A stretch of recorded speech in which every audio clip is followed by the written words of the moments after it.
Olá, meu irmão, minha irmã, meu amigo, minha amiga, como você está?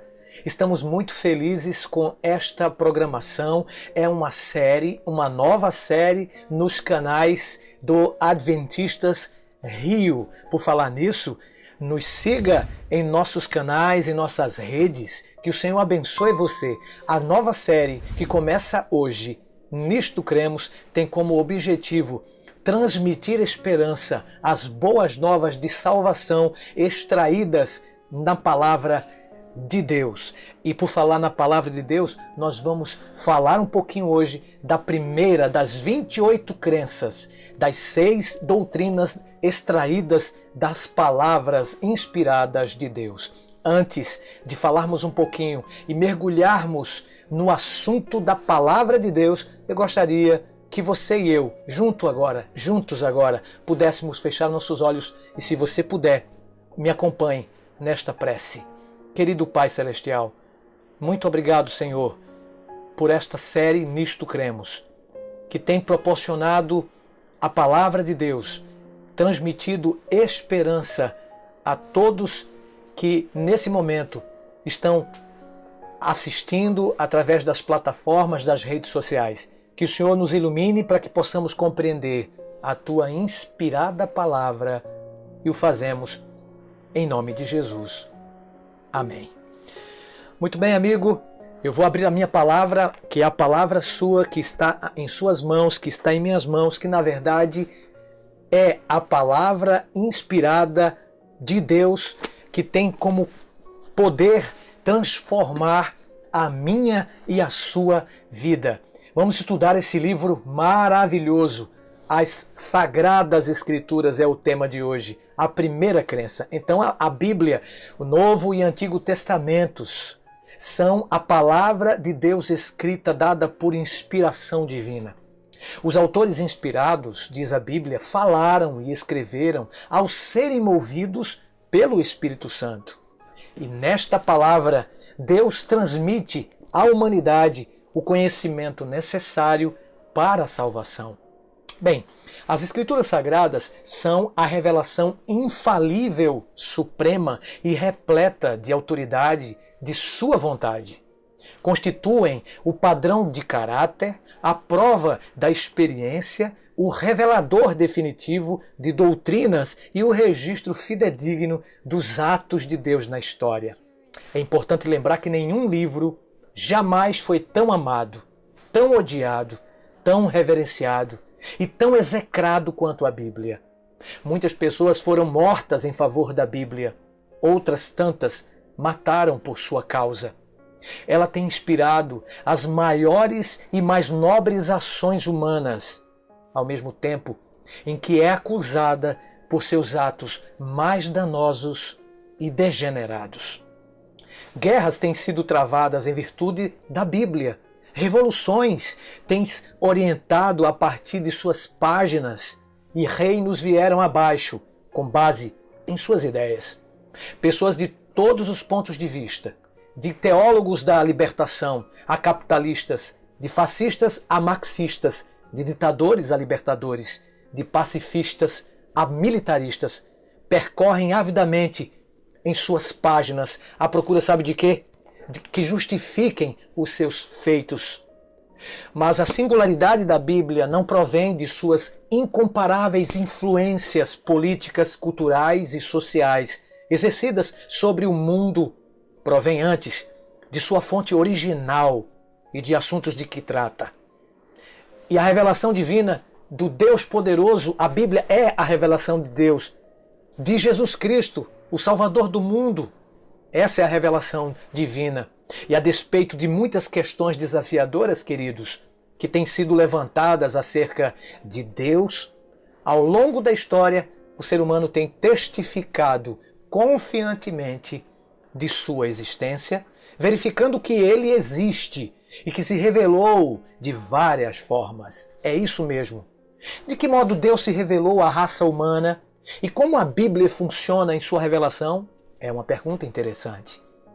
Muitos veem canais de autorrevelação de Deus na natureza, na história, no comportamento e consciência humanos. Vislumbres da natureza de Deus obtidos por meio dessas avenidas são frequentemente identificados como revelação geral, uma vez que tal revelação se encontra disponível para todos e apela à própria razão humana. Para milhões de pessoas, os céus proclamam a sua glória, a glória de Deus, e o firmamento anuncia as obras de suas mãos. Salmo 19, verso 1. O brilho do sol, a chuva, as montanhas, as correntes de águas, todos testificam do amorável Criador. Porque diz a Bíblia, os atributos invisíveis de Deus, assim como o seu eterno poder, como também a sua própria divindade, declara e reconhecem que desde o princípio do mundo, sendo percebidos por meio das coisas que foram criadas. Romanos 1, verso 20. Outros percebem evidências de um Deus que zela por seus filhos por meio do feliz relacionamento que existe, extraordinário amor manifestado entre amigos, membros da própria família, esposo, esposa, pais e filhos. Como alguém a quem sua mãe consola, assim eu vos consolarei. Isaías, né? Como um pai que se compadece dos seus filhos, assim o Senhor se compadece dos que o temem. Salmo 103, verso 13. Contudo, os mesmos raios de sol que testificam de um Deus amoroso podem se derramar sobre a terra, convertendo-a em um inóspito deserto e trazendo a fome. A mesma chuva pode converter em torrentes que afogam famílias inteiras. As mesmas montanhas altaneiras podem fender-se, tremer e se abater sobre a população e sobre povos inteiros. As relações humanas acham-se muitas vezes impregnadas de inveja, ciúme, ira, ódio e manifestações assassinas. O mundo que nos cerca provê sinais confusos, apresentando ao mesmo tempo perguntas e respostas. Ele manifesta, esse mundo, o conflito entre o bem e o mal, mas não explica de modo o conflito como começou, quem se encontra envolvido nesta grande guerra, por quê e quem finalmente vencerá a batalha. O mundo não explica isso. Acontece que além da revelação geral, existe uma autorrevelação de Deus manifestada pela criação, pelo fato de obscurecer a habilidade humana em interpretar o testemunho de Deus. Portanto, tendo em vista auxiliar os indivíduos na compreensão das divinas, Deus apresentou uma revelação especial de si próprio. Ele decidiu se apresentar diante da humanidade, por meio de um meio específico, o qual deixaria margem a questões no tocante ao seu caráter, ao seu amor pela humanidade. E Deus o fez através deste livro, do Antigo e Novo Testamentos, a Bíblia. No princípio, a sua revelação veio por meio dos profetas. Depois, ela foi transmitida por intermédio de sua revelação última, ou seja, a pessoa de Jesus Cristo. Na Bíblia, Deus se revela, amiga, a si próprio em pessoa, bem como por meio de proposições que declaram a verdade a seu respeito. Ambos os tipos de revelação, geral e especial, se fazem necessários, porque as pessoas necessitam conhecer Deus por meio de Jesus Cristo, como diz lá em João 17,3, bem como a verdade segundo ela é, em Jesus. Essas revelações gerais e especiais permitem que Deus quebre as limitações mentais, morais e espirituais dos seres humanos e comunique seu desejo de salvá-los. O ponto central das Escrituras, e é importante a gente salientar muito bem, que a Bíblia ela expõe a humanidade e revela a Deus. Expõe a condição nossa, humana, e revela a solução divina. Os seres humanos são mostrados como perdidos, separados, erradicados da presença de Deus, enquanto Jesus é apresentado como aquele que localiza o perdido e o traz de volta. Que maravilha! Jesus Cristo, portanto, é o ponto focal das Escrituras.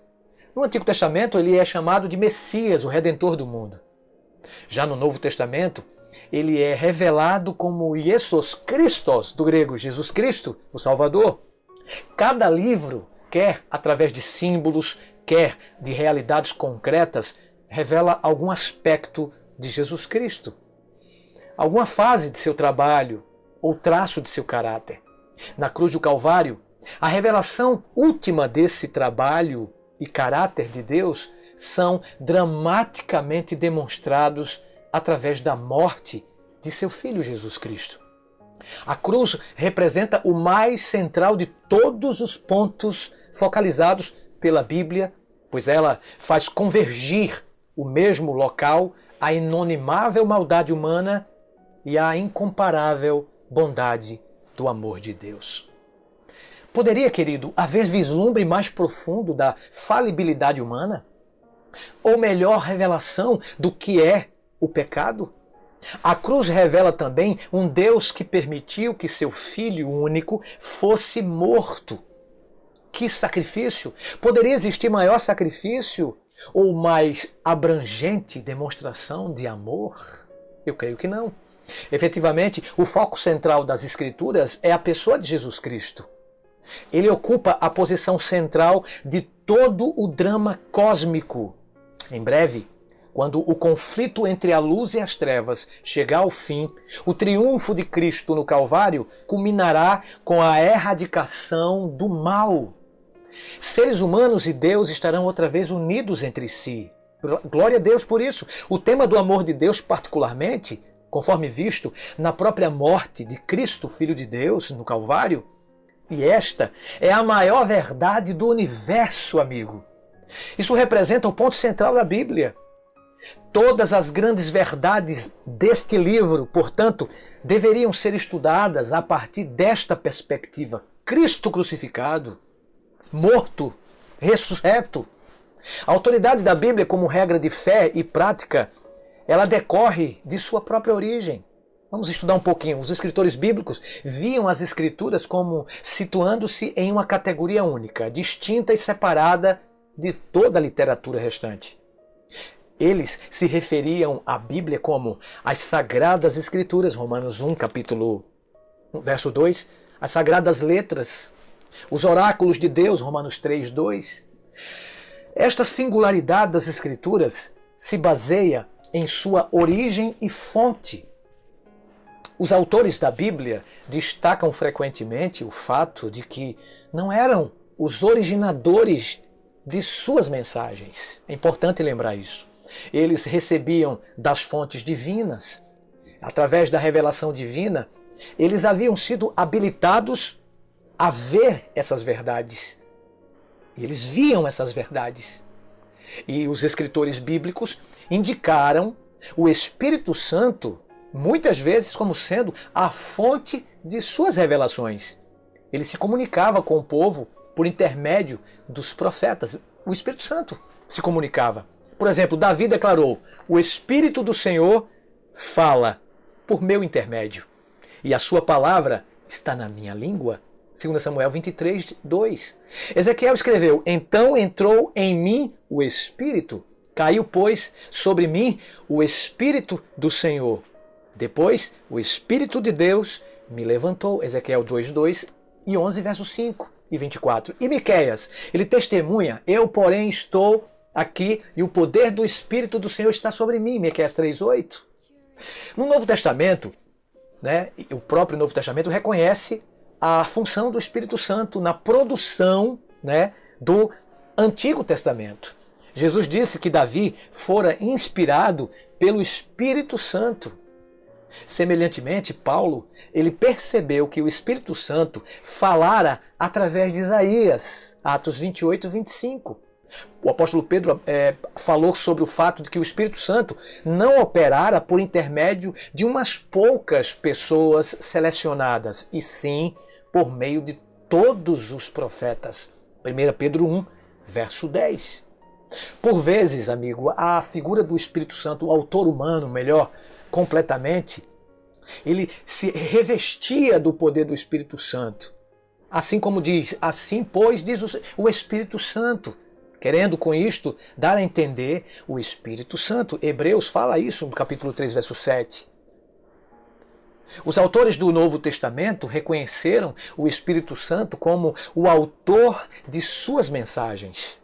Paulo se refere a ele como a fonte da revelação que recebeu, dizendo: ora, o Espírito afirma expressamente que nos últimos dias, nos últimos tempos, apostatarão alguns da fé. 1 Timóteo 4, versículo 1. O apóstolo João inicia a sua visão dizendo: achei-me em espírito no dia do Senhor. Apocalipse 1:10.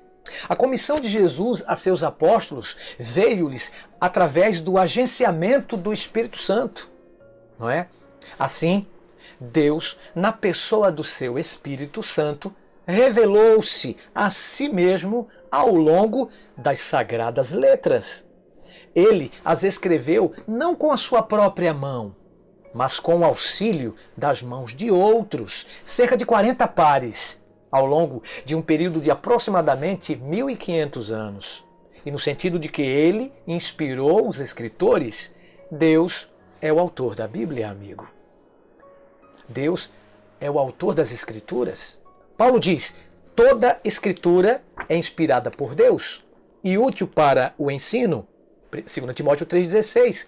A palavra grega theopneustos aqui, traduzida como inspirada, significa literalmente proveniente do fôlego de Deus. Então Deus inspirou as verdades nas mentes dos homens, os quais expressaram estas mesmas verdades em suas próprias palavras, que foram consolidadas nas Escrituras. Portanto, inspiração é o processo pelo qual Deus comunica sua eterna verdade. Lembrem-se disso. E o processo de inspiração foi mais ou menos assim. A revelação divina foi concedida por meio da inspiração de Deus. Ou, conforme diz o santo apóstolo Pedro, tendo em mente a revelação profética, ele diz que homens santos falaram da parte de Deus, movidos pelo seu Espírito. 2 Pedro 1:21. Eles traduziram essas revelações em linguagem humana, com todas as limitações e imperfeições de que ela se acha revestida. Mas ainda assim, aquele era o testemunho de Deus. Os homens, não as palavras, foram inspirados. Amém? Porventura era o profeta alguém meramente passivo e despido de vontade própria? A semelhança de um fantoche, tendo de repetir exatamente aquilo que vira ou ouvira? Em algumas vezes, queridos, o profeta recebera algumas ordens no sentido de relatar exatamente aquilo que Deus ordenara. Mas em outras oportunidades, eles foram instruídos a escrever aquilo que haviam ouvido e visto. Impressionante, né? Parece-nos mais do que natural, portanto, que nesse último caso, o profeta dispunha da faculdade de utilizar o seu próprio estilo, as suas próprias palavras para dizer as coisas. Isso mesmo. Paulo observou que os espíritos dos profetas estão sujeitos aos próprios profetas. 1 Coríntios 14:32. Que genuína inspiração, não é? Os espíritos profetas estavam sempre guiados pelo Espírito Santo de Deus. Moisés e Arão talvez possa ilustrar muito bem, em certo grau, esse relacionamento existente entre o Espírito Santo de Deus e o autor. Deus disse a Moisés: eis que te tenho posto por Deus, lá no Antigo Testamento, e Arão como teu profeta, ele será o teu profeta. Êxodo 7, verso 1. Então Moisés deveria informar Arão acerca das ordenanças divinas e Arão deveria utilizar seu próprio vocabulário, o seu próprio estilo, ao apresentar as mensagens de Deus diante daquele monarca, Faraó. Essa experiência representa um paralelo daquela vivida pelos profetas bíblicos. Eles podiam expressar os mandamentos de Deus, os pensamentos de Deus, as ideias e os interesses de Deus em sua própria linguagem e próprio estilo. Torna-se evidente tal fato quando nós observamos a variedade de estilos e termos que aparecem nos vários livros da Sagrada Bíblia. Na verdade, de um reflexo da educação e cultura de vários autores. Isso significa que a Bíblia não é a maneira de pensar e de se exprimir de Deus, certo? Os seres humanos dirão muitas vezes que tal expressão não é própria de Deus. É verdade. Ele, porém, não se pôs à prova na Bíblia, amigo, em palavras, em lógica, em retórica. Os escritores da Bíblia foram os instrumentos de Deus, não a sua pena. Isso mesmo. A inspiração não atua nas palavras do ser humano ou em suas expressões. A inspiração, ela atua na própria pessoa, que sob a influência do Espírito Santo é dotada de pensamentos. As palavras, porém, recebem o cunho da mente individual. A mente divina é difusa. A mente divina, bem como a sua vontade, é combinada com a mente e a vontade humanas. Assim, as declarações do ser humano são a palavra de Deus. Existe uma exceção. Vale lembrar que os 10 mandamentos, eles são de composição divina, viu? Não humana. Isso mesmo. Foram pronunciados pelo próprio Deus e foram escritos por sua própria mão. Êxodo 31, verso 18. Mesmo assim, foram expressos tendo em vista as limitações da linguagem humana. A Bíblia é fantástica, né? Pois a verdade divina expressa em linguagem humana. Imagine o que seria a tentativa de ensinar física quântica a um bebê. Esse é o tipo de problema que Deus enfrenta em seu esforço de comunicar as suas verdades divinas à humanidade limitada e pecadora. É a nossa limitação que restringe aquilo que ele consegue nos comunicar. Existe um paralelismo entre Jesus feito carne e a Bíblia. Por exemplo, Jesus combinou em si Deus e a raça humana. O divino e o humano se tornaram um. De modo parecido, a Bíblia também reúne o divino e o humano em um só. O mesmo que foi dito de Cristo pode ser afirmado da Bíblia. A Bíblia diz: o Verbo se fez carne e habitou entre nós. João 1,14. Essa combinação divino-humana faz com que a Bíblia assuma um lugar absolutamente singular na literatura. Inspiração e os escritores bíblicos, nós entendemos que o Espírito Santo ele preparou certas pessoas para que recebessem a comunicação das verdades divinas. A Bíblia não explica em detalhes de que forma o indivíduo recebia a qualificação, mas por intermédio do Espírito Santo, amigo, querida ovelha que escuta, estabeleceu-se uma união entre os agentes divino e humano. Aqueles que tomaram parte em escrever a Bíblia não foram escolhidos por causa de seus talentos naturais.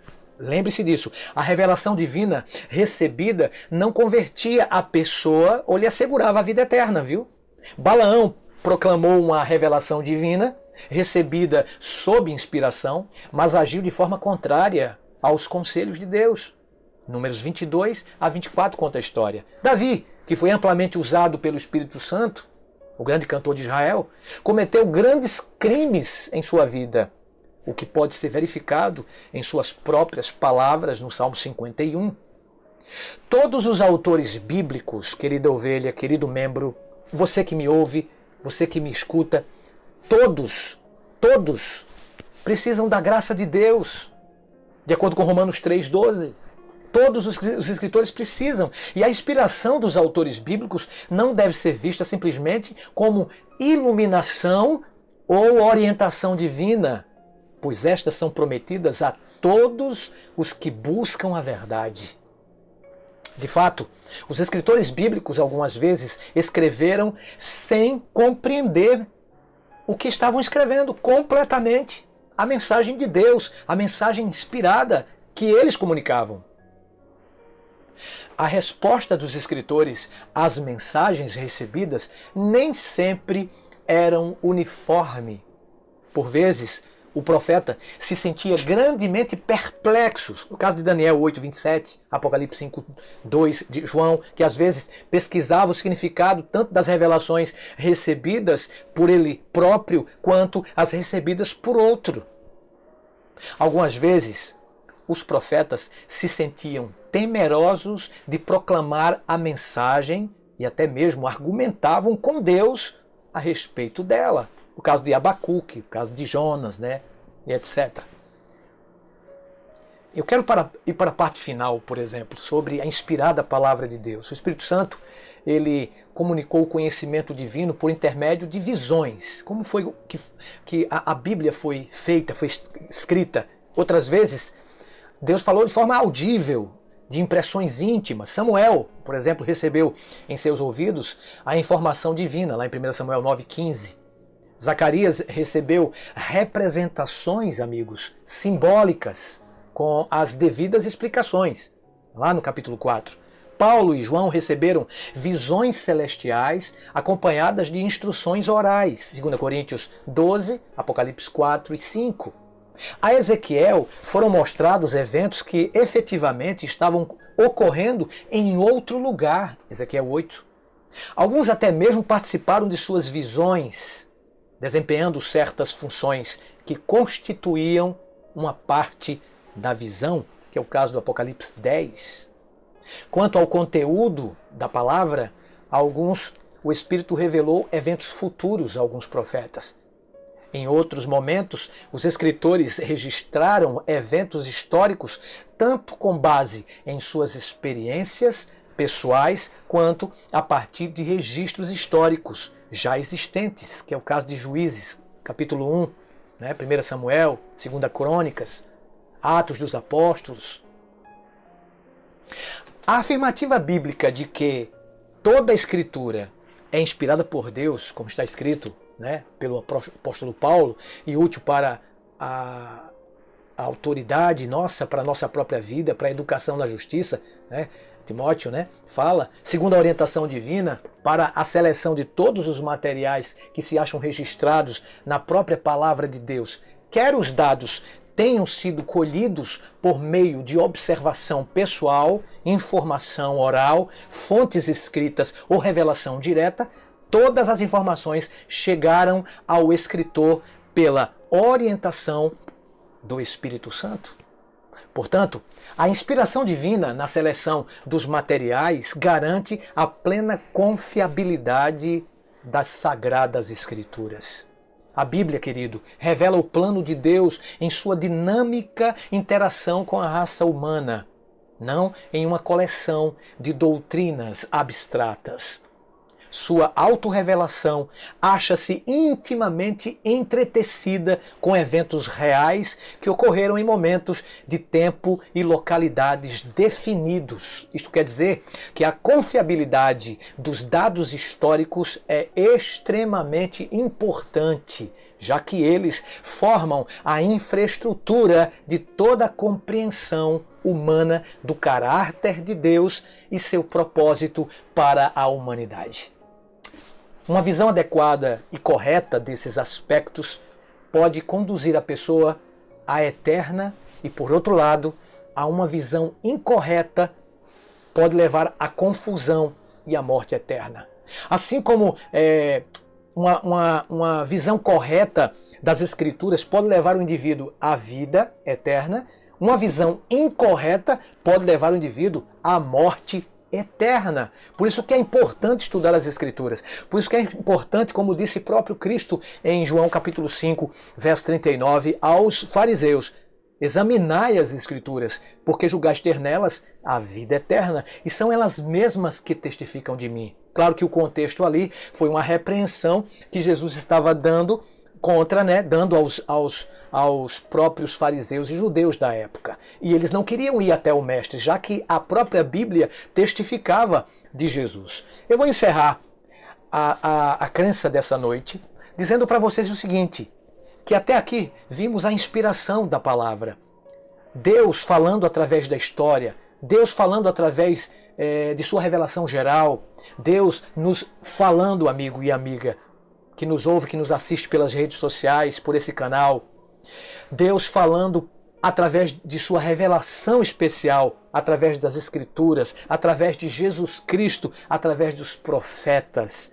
Até aqui vemos. E compreendemos o seguinte: há dois testamentos. A Bíblia tem dois testamentos. O Antigo, né, antes de Cristo nascer, e o Novo Testamento, já com a vinda de Jesus, a primeira vinda de Cristo à Terra, prometida desde os tempos do Velho Testamento. Então nós temos o Antigo Testamento com 39 livros e o Novo Testamento com 27 livros. O Antigo escrito antes de Cristo nascer e o Novo quando Cristo nasceu, né? Conta a história toda do plano da salvação. Então, mais ou menos assim, resumindo, o Antigo Testamento é o Novo Testamento. Eu estou dizendo isso porque tem muitas pessoas que desconsideram e ignoram o Antigo Testamento, porque Jesus veio, né? E para muita gente o Antigo Testamento é para o povo de Israel, mas eles estão redondamente enganados. O Antigo Testamento era a palavra de Deus na época dos apóstolos. Por exemplo, quando Paulo, já mencionei esse texto, já li com vocês, disse toda a Escritura é inspirada por Deus, o apóstolo Paulo simplesmente tinha a Bíblia e a sua Bíblia que ele tinha em mãos era o Antigo Testamento. Quando Cristo disse, e já falei para vocês, repito, examinai as Escrituras porque julgaste ter nelas a vida eterna e elas mesmas testificam de mim, João 5,39, quando Jesus disse isso, a Bíblia que ele tinha em mãos era o Antigo Testamento. Então, o Antigo Testamento é a palavra de Deus, assim como o Novo Testamento, né, é também a palavra de Deus. Toda a Escritura que Paulo está querendo se referir era o Antigo Testamento e, claro, aos escritos do Novo Testamento, já futuramente feitos pelos apóstolos. Então, o Antigo Testamento é o Novo Testamento encoberto. Vou repetir. O Antigo Testamento é o Novo Testamento encoberto. O Novo Testamento é o Antigo Testamento revelado. Então, o Antigo é o Novo e o Novo é o Antigo. Toda a Escritura é divinamente inspirada por Deus, útil para ensinar, útil para corrigir, útil para nos dar vida, porque ela testifica de alguém que traz vida eterna. E esse alguém é a especial, né, revelação de Deus, a imagem expressa de Deus, o próprio Filho, Jesus Cristo. Oh, querido, que bom que você ficou até o final e estudou um pouco deste livro sagrado, muito complexo para alguns, odiado por muitos, amado por muitos. Que bom que você estudou comigo esta primeira crença, mas iremos estudar mais 27 a partir de agora. Que o Senhor abençoe você, mas eu gostaria de terminar dizendo para você que nós nos comunicamos com Deus e Deus se comunica conosco. Pastor, como é que Deus se comunica conosco? Através do estudo da sua palavra. Quando você lê, quando eu leio, quando lemos a palavra de Deus, Deus está falando para mim, está falando para você, para nós. É a carta de amor, a carta de graça que Ele deixou para todos os seres humanos pecadores. Deus se comunica conosco através do estudo, da leitura, da sua palavra. E como é que nós nos comunicamos com Ele? Através da oração. É isso mesmo, amigo, amiga. A oração é a forma pela qual nos comunicamos com Deus. Ou seja, Ele fala conosco ao estudarmos a sua palavra sagrada e nós falamos com Ele ao orarmos a Ele. Então, a oração não faz Deus baixar até nós. A oração eleva-nos até a sua maravilhosa presença. Maravilha, querido. Então, por que você não pode, nesse momento, ir até a presença de Deus através da oração? Por que você não pode ouvir a voz de Deus através da leitura de sua palavra? Porque Deus quer ouvir a sua voz através da oração. Mesmo que você não consiga expressar em palavras audíveis, chore, clame, derrame suas lágrimas, porque certamente Ele enxergará o seu sofrimento, ouvirá o seu clamor. Mesmo que o seu clamor não seja em palavras audíveis ou audível, chorar também conta. Chorar também é orar. Enquanto você escuta essa linda canção, você pode chorar se não tiver palavras para expressar. E Deus, que tudo vê, enxergará o seu sofrimento, ouvirá o seu clamor. Mesmo que não seja audível, repito, chore, porque orar também é chorar. Porque chorar também é orar. Ouça Dilson e Débora nesta linda canção, enquanto você se derrama no altar do Senhor.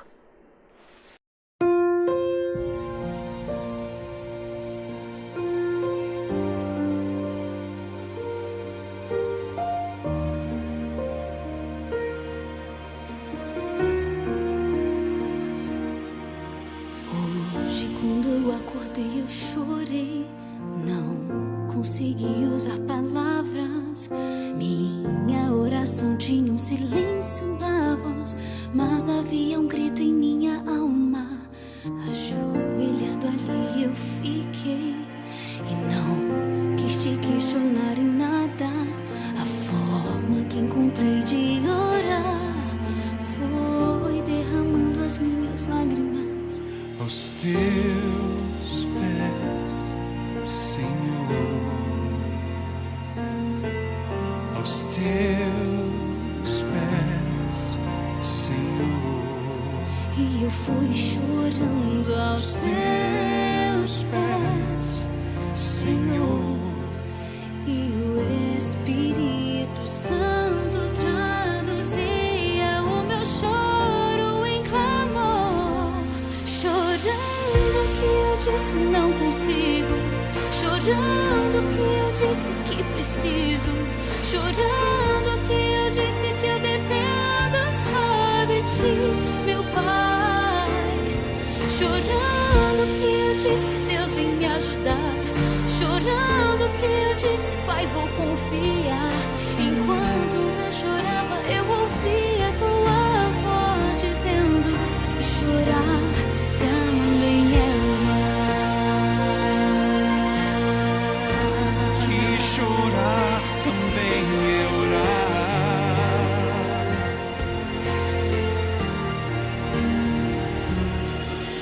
Ajoelhado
Oh, amigo, que linda música.